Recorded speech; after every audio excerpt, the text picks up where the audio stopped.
Along with this presentation, these are some of the reflection questions that you might want to ask yourself, and kind of take it down and try to really dig deep and answer the questions honestly, so that you be able to move forward and towards going through this journey with your child. Let me just read one or two questions. It says, how are you being gentle with yourself? Where are you in the process? And we talked about that, being patient with yourself. How are you doing? How are you doing? Because we are so concerned about the child, but how are you doing, mom? How are you doing, dad? And that's one of the things we need to really understand. Yeah. So these are some of the questions that that's in the workbook. Now what, guys? All right, now what? I have 10 tips that I came up with. And then after I read my little 10 tips, Sherry and Nikki, if y'all have any other tips, you can chime in with it. So I have 10 tips for families with a new autism diagnosis. 1, take a few days before you make any important decision, meaning on medical care, mental health care, therapies, speech therapy, OT, PT, everything. Don't make a decision right away. Take your time, because you want the best thing for your child. Number 2, try to plan some alone time with you and your partner, if you have one, for like a week or two after the diagnosis. Take some time together to talk about it, try to connect with each other, because in the second half of this presentation, we're going to talk about married couples, or couples and other family members, how to deal with this diagnosis. So make sure you take some time with your significant other when you're, or the child's father or mother, right after the diagnosis, because you don't want to make any decisions without them as well. Number 3, decide who you're going to tell. A lot of times you don't want to tell everybody right away. I told my immediate family, but I didn't tell everybody. You know what I mean? Because you're still processing it. So take your time and decide, who you're going to tell, or who you're going to connect with to try to get you through this process. Number 4, don't focus too much on the future. And that's one of the things we try, or we sometimes do. We're thinking too, ahead, instead of just thinking like, okay, what are we going to work on tomorrow? Are we going to work on how to use a spoon? Are we going to work on it? You know what I mean? We're thinking about, oh, he's not going to go to college. like wait, you ain't even got there. Like, they only 2. Wait a minute. So, because that's going to drive you crazy when you're thinking about the future, when you're thinking about years ahead of time. And that's sometimes we parents, we fall into that. We're thinking way ahead of time, and we still, the kid is still working on tomorrow, or how about today? Number 5, remember that your child is a child and not a project. Ooh, child. Remember, your child is a child and not a project. for something for you to fix. Exactly. Remember that is still your baby that you birthed or adopted or whatever. It is not something that you doing work management on. You know, this is not a project management situation going on here. So take that out of your mind. And number 6, like I told y'all, look, get your few binders and some paper and a place to put on it so you have everything you need. I'm trying to tell y'all, document everything. Keep everything. Cause especially when you're dealing with these schools and stuff, they sometimes are not your best friend. You're gonna have to like pull out note because last time we had this meeting, baby, no, you said this, and he was supposed to get that, and then you'll have everything that you need, for your meetings. Number 7, I'll say keep a record of every interaction you have with, like, that goes with number 6, with the schools, therapists, and doctors regarding your child. Even if it's a casual discussion in the hallway, even if you just having a little discussion with your teacher, hey, Caleb, such and such and such. I'm writing it down. Number 8, get familiar with the laws that affects individuals with disabilities. Parents, get familiar with the laws. Get familiar with the rules and regulations. Anything that's being passed, anything that's in that's being looked at to be passed that has anything to do with persons with disabilities or in the special education system. That is very, very important. You need to know what affects your child in the long run, not just when he or she is in school, but what will affect them when they become adults. Number 10, a tip is find your local support and advocacy group.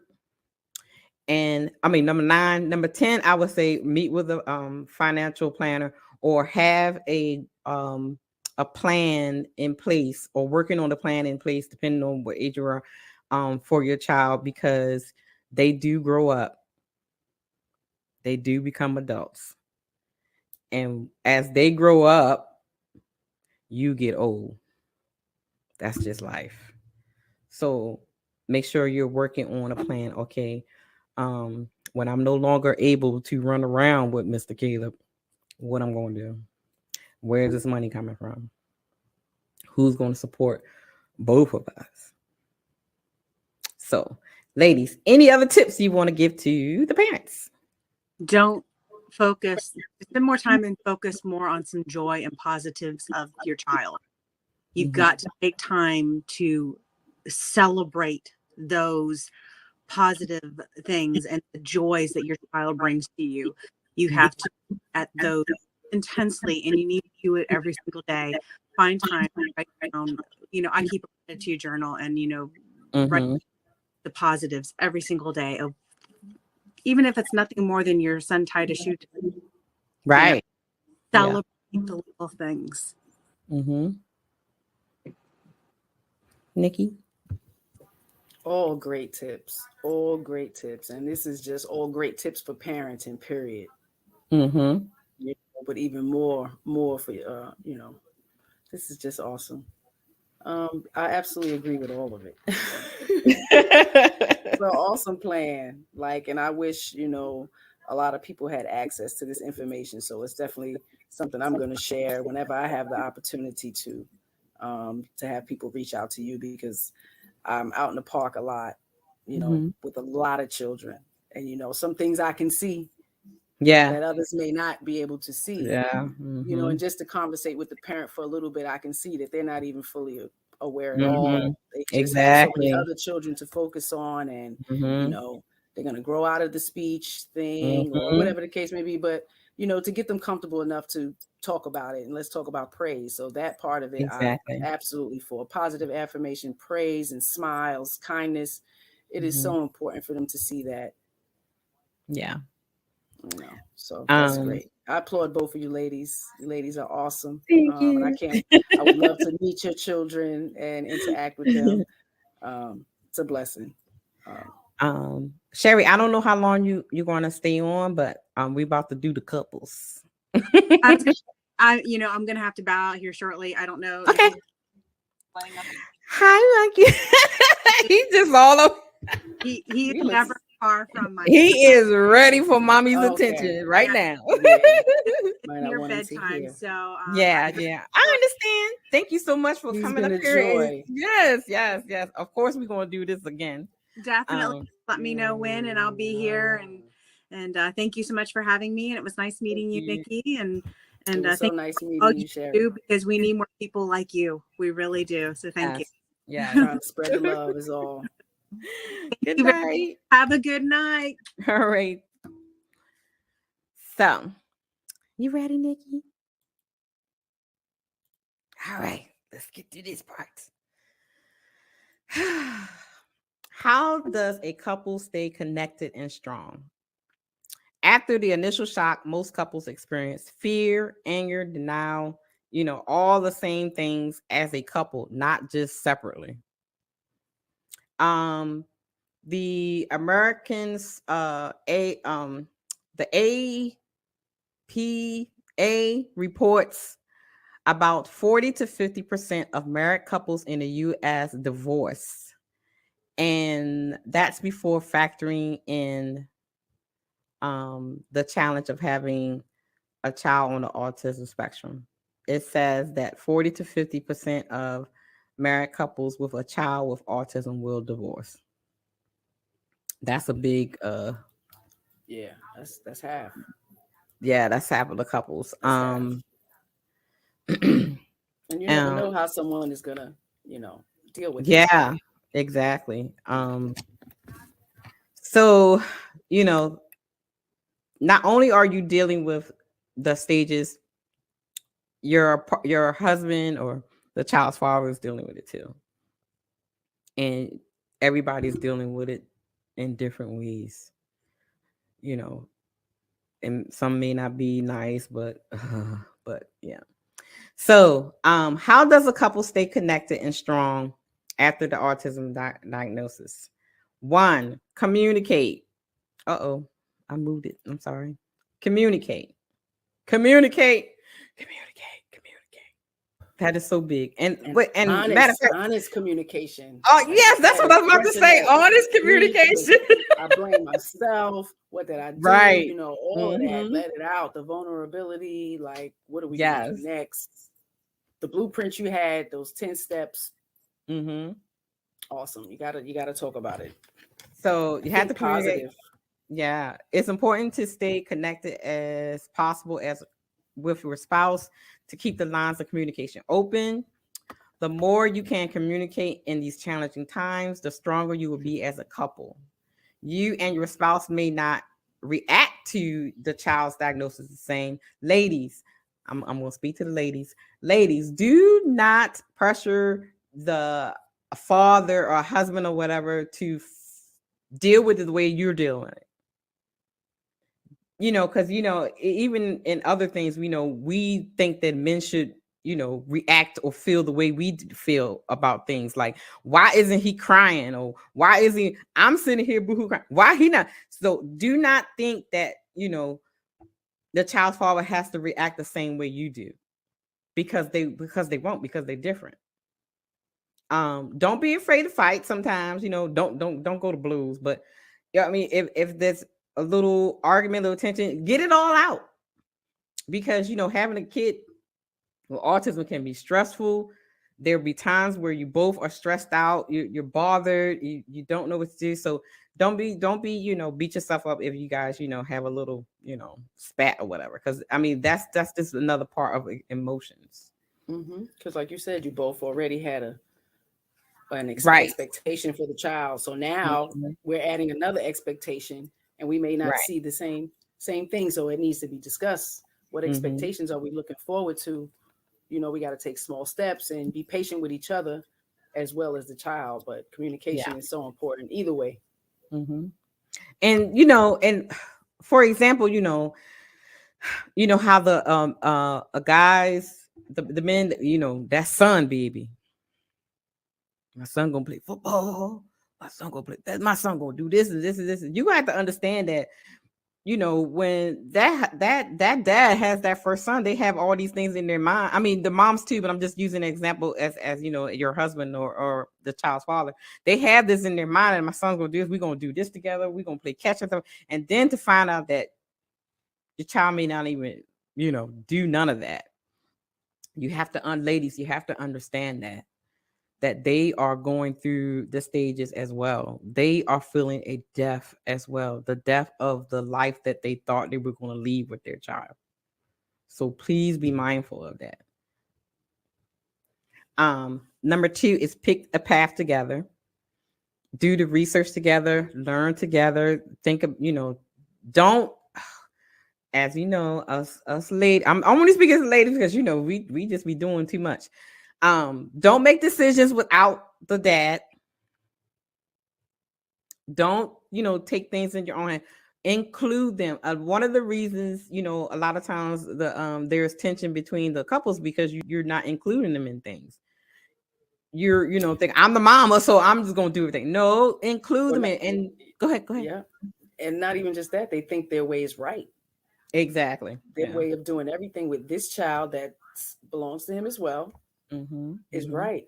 You may not want them to be as tough or stern or whatever because the child is not normal. You know what I mean? But some disciplines need to be there. They still need to have their dad play his dad role, to a degree. Yeah. Number 3, be understanding and kind to each other. When couples have different parenting approaches, to their child with special needs, this can be a major source of stress, especially when it brings them into conflict. Find a way that you and your husband or wife can understand each other is the first step to making things better between you two. Be kind to yourself and your spouse during this difficult time. Rethink your priorities. Number 4, take the time to adjust work life, home life. That's one of the things that I find a lot of couples have an issue. And I hate to say this, but a lot of times with the dads, they don't change their life when the diagnosis comes, meaning that they're not doing things extra with the child's therapy, with their their doctor's appointments and things like that. And so this can cause tension with the mom because she feels like she's doing it by herself. So life changes with both marriage and children, especially if you have a child on the spectrum. Being willing to be flexible with your schedule and family life, maintaining healthy relationships and marriage with your spouse is crucial to establishing stability in the household. That is very, very important. That's even important for the child with autism. They thrive on stability and routine. And it's the best thing. Even more better if you guys are kind to each other. Exactly. If they living in conflict, when you're always in conflict and screaming, and yelling, it's not going to be healthy. It's healthy for a child that's not on the spectrum. Exactly. So just imagine what you're creating for this child's mind, young. So we got to be very conscious of how we behave around our children. Yes. Working together, we kind of touched on that. Typically, one parent becomes the primary caretaker for the child on the spectrum. And yes, this is usually the mom. And that's fine as long as both parents have responsibility and knowledge, acknowledge each other's contributions. Caretaking doesn't have to be 50-50, but without participation from both moms and dads, resentment festers. This is one of the biggest arguments when you can't, work together. For example, 2 heads are often better than one in an IEP meeting, at doctor's appointments, at therapy sessions. Working as a team creates a stronger bond between the 2 people. Share responsibilities at home whenever possible. Work together on chores, childcare, homework, and other household tasks. Don't let one partner carry too much of the daily responsibilities. It's very important because, again, this is a very stressful situation. And if you have heavy shoulders, because trust me, I know I was, a single parent raising Mr. Caleb. I had no choice but to do it on my own. And if I had another option, I wouldn't, because I was literally burnt out till it caused actual physical reaction of me being burnt out. So it's very important. Get counseling is the next one. Create a support system. We talked about that. Just don't rely on your husband or wife. Create a support system outside of your husband and wife as well. The next one is reconnect with others. During this once you first learn about the divorce, a lot of people kind of shun away from their family and friends. This is a good time to reconnect with your family, with your friends. Do things with other people. Educate them on what's going on with your child as well. Practice daily acceptance, understanding and accepting the things that you can't change, and work towards the things that you can together. Help each other focus on the present and what you can make things better today. Get sleep. Yes, something that I still don't do. And also, look, date night. Spend some time together. Plan some time alone, even if it's just for a few hours a week, to relax, have fun together, try to enjoy, a walk or something. Do something together that you're not thinking about, the diagnosis or what's going on with the child, but a time to just decompress just with you two together. Take time for yourself. If you're not whole, how are you going to be able to be there for your husband or wife as well? So you have to take time for yourself. Take care of yourself. Take some self-care things, take some time for yourself. Go for a walk, go get your nails done, go do something, to help you relax and help you feel decluttered in the brain. So that, when you so when you two come together, take me away. Yes, take a bubble bath or something. And those are some of the things we're in. And have a sense of humor. See, that's one thing that I learned. Having a sense of humor, baby. Okay. Because Mr. K made me laugh. But like, you have to learn to laugh with your spouse. Learn to laugh at the shenanigans your child. Because like the girls know a child, I'll be cracking up. Mr. Caleb be having me dying laughing, child. Caleb be just, yeah. Caleb, yeah. So, I've learned to laugh at the little things that he does, the crazy stuff that he does. Like, he always, if he touches the wall, he has to go get a paper towel and wipe it down. Don't ask me why. I don't know. I guess he just thinks that he needs to clean the wall every time he touch it. Go figure. But I like clean walls. I ain't mad at him. I mean, fingerprint. No, sis. Look, just touch we it. go through a case of paper towels within a couple of days, girl. No, we don't want that. We got he need to get some stocking paper towels. OG Dad be like, boy, you don't went through them towels already. Hey, I touched the wall too many times. Yes, and he likes to do things in the dark. Like, every door has to be closed.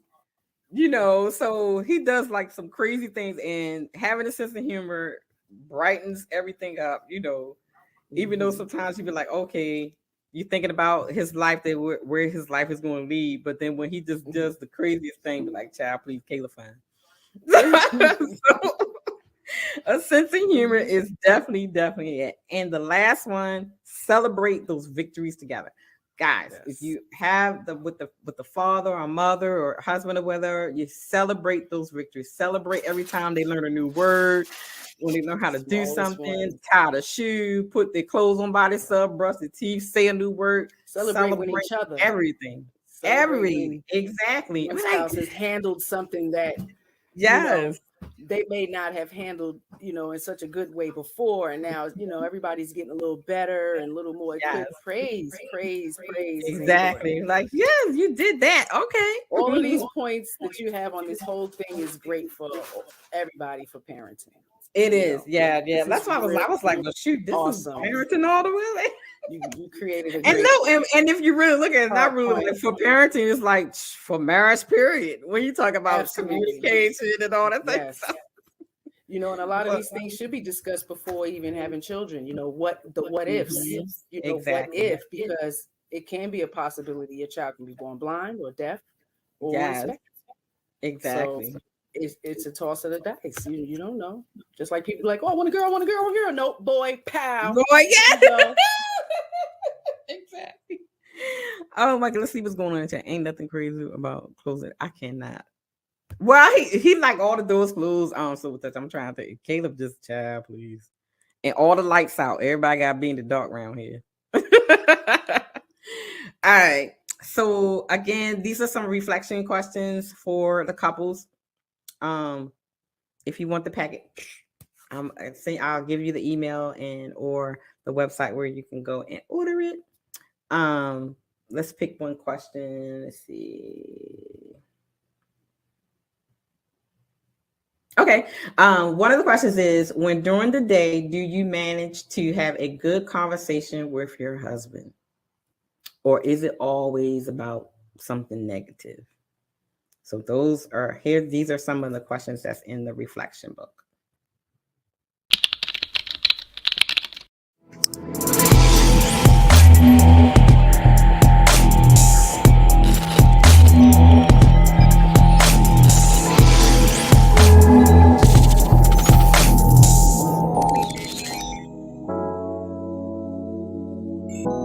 Here's what you missed on the last episode of Red Lipstick Vibes.